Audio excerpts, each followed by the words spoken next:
On vous en a parlé tout à l'heure, elle est à côté. Regardez, Nathalie Schren, évidemment, nous fait notre feuilleton de la semaine. La Charente, une terre de talent. Et on vous a dit qu'on vous expliquerait tout du cognac. Et là, un des métiers du cognac si important, Nathalie. Ici, dans la région, il y a un bassin historique de tonneliers. À ton avis, c'est lié à quoi? Les tonneliers, la Charente. Et à quoi d'autre? Au cognac. Mais qu'est-ce que t'es fort, Laurent! Je t'en prie, je suis transparent. Regardez, sur ce coup-là. admirez ce magnifique fût. Mesdames et messieurs, vous allez voir, pour ceux qui ne le sauraient pas, un fût, ce n'est pas qu'un simple contenant. Tout le travail du bois permet de révéler l'arôme, l'identité des vins et des spiritueux. Donc, une chose est sûre, ici, l'art de la tonnellerie est bien ancré dans la région. Et moi, je vous emmène à Merpin découvrir ce savoir-faire ancestral. À Cognac et aux alentours, il existe une tradition qui perdure depuis des siècles. C'est bien évidemment le cognac. Et pour que ce précieux breuvage soit aussi bon, il faut du raisin de qualité, mais également des barriques de qualité. Et la confection de ces fûts, c'est tout un art. Un savoir-faire ancré dans la région, grâce notamment à cet atelier de tonnellerie situé à quelques kilomètres de Cognac, à Merpin. Et tout commence avec la matière première, le bois. Ce sont des chênes français et c'est ici qu'ils sont fendus dans le droit fil du bois, c'est-à-dire à la verticale. Cette méthode remonte à la nuit des temps et aujourd'hui elle est pratiquée avec des outils modernes. Les mérins, c'est-à-dire ces morceaux de bois brut, sont ensuite entreposés dans ce gigantesque parc de 14 hectares, un parc de vieillissement.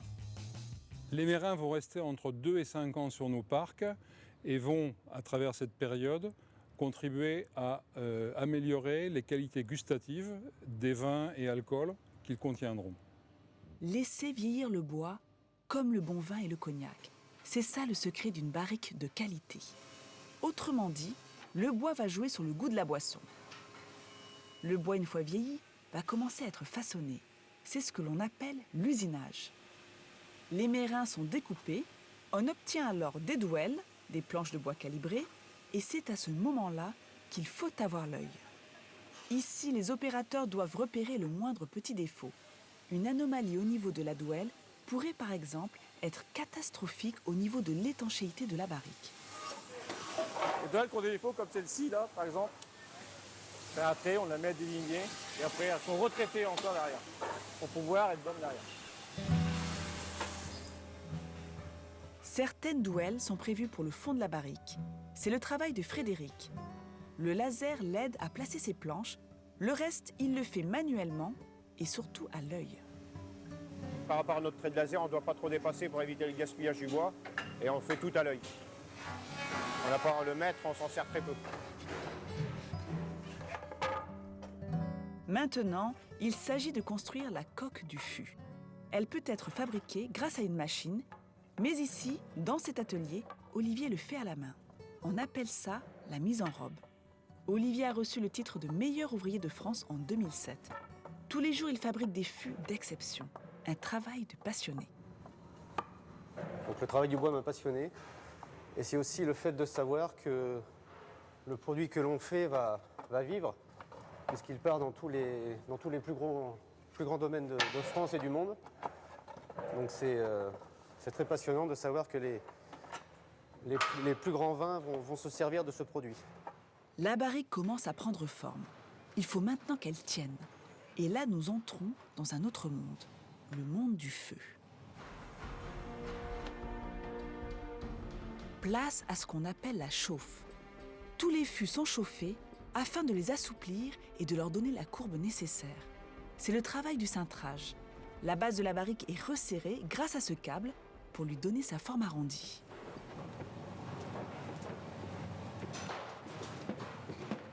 Une deuxième chauffe est alors nécessaire pour donner au bois toutes ses saveurs, et c'est le rôle de Fabien.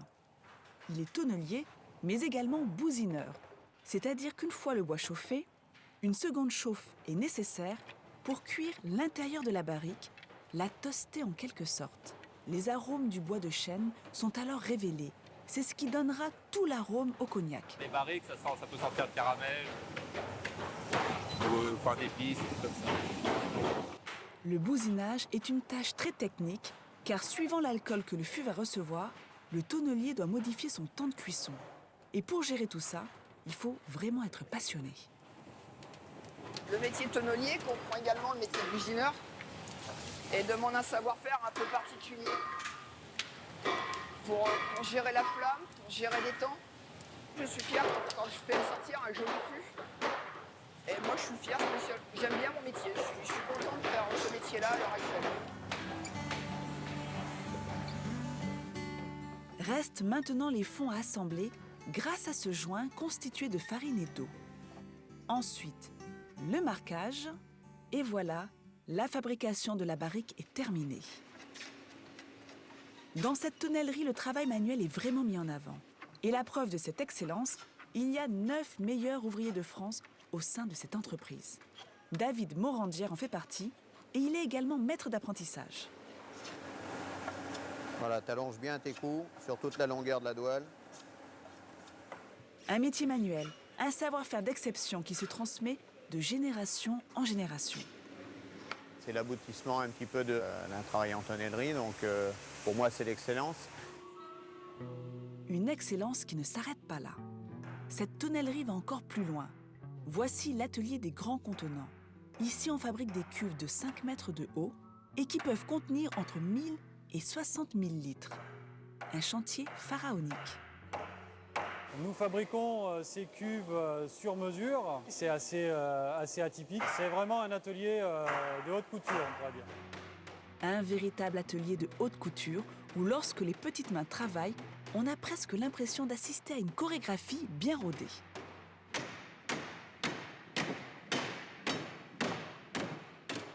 Ces énormes cuves sont fabriquées pour une grande maison de cognac. Une entreprise qui perpétue la tradition de la tonnellerie pour mettre encore et toujours en valeur l'or jaune de la région. Et je suis entourée de David, que vous avez vu dans le reportage, meilleur ouvrier de France, et deux de ses apprentis. Et oui, cette belle maison, la maison Taranceau. Les belles tonnelleries dans la région, il y en a plein. Taranceau, Séguin-Morin, Vicard. Enfin bref, l'assemblage des fûts, vous l'avez vu, c'est très compliqué. Alors imaginez une barrique de forme ovoïde sans angle. Eh bien, ça existe. C'est une prouesse technique et ça s'appelle l'ovum. Vous allez le voir en image. Malgré sa forme novatrice, c'est bel et bien une grosse barrique, Laurent, pour le vin, pour les rouges et les blancs sur lit. Donc l'assemblage des douelles, le cerclage, le cintrage, le jointage ont demandé des trésors de technologie et d'innovation. Oui. Il peut contenir jusqu'à 20 hectolitres de vin et se remplit par une petite trappe en aluminium qui est au sommet de l'œuf. Et notre maison l'a fait réaliser par des meilleurs ouvriers de France. Et il y a aussi plein d'avantages sur le plan technique. Il semblerait que ça permettrait un brassage plus naturel des lits. Donc ça permettrait d'avoir des arômes beaucoup plus complexes, une meilleure identité du vin. Donc ça, on le verra dans quelques années parce qu'il est en train d'être testé par les plus grandes maisons. Et regardez, devant moi, j'ai 3 mérins à 3 stades de vieillissement différents. J'ai une petite question pour toi, Vincent. Oui. Regarde, là, c'est le mérin quand il arrive dans son parc de vieillissement, donc il est de couleur claire. Et en milieu de vieillissement, il devient grisé avant de devenir tout noir. Alors, on dit qu'en général, c'est 1 an de vieillissement pour 1 cm. Donc là, ils ont à peu près 3 cm, donc 3 ans de vieillissement. La barrique, ça me connaît. J'ai un tailleur qui est un ancien tonnelier. Ouais. Explique-nous pourquoi le tonneau, on ne peut pas le faire tout de suite dans notre chaîne, parce que bien évidemment, ce ne sont que... Il y a 3 raisons principales. D'abord, le bois doit vieillir parce qu'il va transmettre des arômes de boisé fin et qui vont s'affiner. Tu ne mettrais pas du thé cueilli sur la plante directement dans l'eau pour infuser. Eh bien, on veut cette infusion d'un bois qui a déjà séché, qui aura pris des arômes de maturité. Ensuite, c'est la couleur. Parce que n'oubliez pas qu'un cognac, ces eaux de vie qui sortent de l'alambic, elles sont blanches. Transparentes. Elles sont blanches. Et c'est le bois qui va donner sa couleur au cognac en vieillissant. Donc il faut qu'il soit déjà coloré dans la masse, j'ai envie de dire. Et ça, c'est en séchant. Et puis enfin, vous savez, quand on assemble des douelles qui sont bien sèches, les unes aux autres. On en a à côté, là, regarde, 2 douelles à 2 stades de chauffe différentes. Elles vont être montées sans aucun jointage. Et il faut que ce soit étanche, un fût. Et si on les monte bien sèches, quand elles vont s'imbiber du liquide qui se trouve dans le fût, elles vont gonfler à nouveau. Hein, c'est comme si on mettait quelque chose de sec dans un liquide, ça va s'expanser et donc assurer une étanchéité bien meilleure. Voilà, il y a 3 raisons principales. Eh bien, et Laurent, pour finir, bien évidemment, je vais remettre un talent midi vraiment. En France à David, qui va pouvoir le remettre à l'entreprise de notre part. Et tu sais que tout l'art de ces meilleurs ouvriers de France dans notre maison charentaise, c'est de former la relève. Et la relève, elle est à côté de nous. Donc encore bravo, messieurs. Et comme tu l'as rappelé hier, c'est vrai que le cognac, c'est quand même 98% d'exportation. Ils exportent 98% de la production. C'est impressionnant quand même. Et voilà, le savoir-faire à la Et française. tout sur France3.fr. Nathalie, juste rapidement, pour le petit côté folklorique de la chose, je ne sais pas si ces jeunes hommes à côté de toi sont des rouleurs de barriques, mais il y a des courses. Êtes-vous des rouleurs de barriques? Des courses et des championnats de rouleurs de barriques à Cognac. Et franchement, ça vaut le détour. Expliquez-nous comment ça se passe. Vous faites rouler la barrique sur une distance donnée, c'est ça? Alors là, je sais pas parce que j'ai jamais fait, mais il faut demander à David. Ah, David, rouleur de barrique, comment ça se passe? rouleur de barrique? Moi non plus, non, je ne suis pas. En fait, il n'ose pas le dire. Je suis sûre qu'il y a des c'est pas si évident que ça. Moi, je l'ai fait, mais je ne sais pas que j'étais à la barrique, moi. Voilà, il roule tout seul, Je roulais, Fermion. moi. Tu le pousses, il roule. Hop là. Merci encore, David. Il se met en boule. Merci, bravo en tous les cas à vous. Là, c'est vraiment d'excellence à la française. C'est remarquable, le reportage qu'on a vu là sur leur savoir-faire. Dis-moi, Nathalie, demain, notre feuilleton, Nathalie, on va parler des vrais chaussons charentais demain. Mais oui, en Charente, la charentaise qui a été inventée au XVIIe siècle. Ici, la vraie charentaise avec la semelle en feutre, le feutre tissé, regardez là comme elle est magnifique. Et on vous présentera, vous verrez que la charentaise, eh bien, elle est très tendance. Il existe plein de styles de charentaise et même la charentaise d'extérieur désormais, mesdames et messieurs. Oui. Et tout ça, on en parle demain. Tout ça, c'est demain dans nos talents charentais. Ouais. Entre 10h50 et 11h45.